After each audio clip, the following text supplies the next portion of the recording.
ng worm ang ginagamit natin para dun sa inyong chicha worm?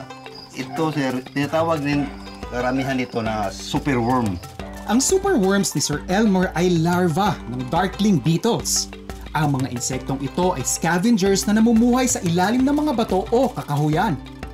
Tiwala kang healthy ang chicha worm dahil ang bawat superworm ay pinapakain ng organic fruits and vegetables.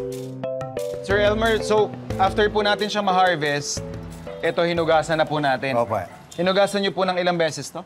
3 beses. 3 beses. Kumbaga in short, ipiprito lang natin siya. Prito. Okay.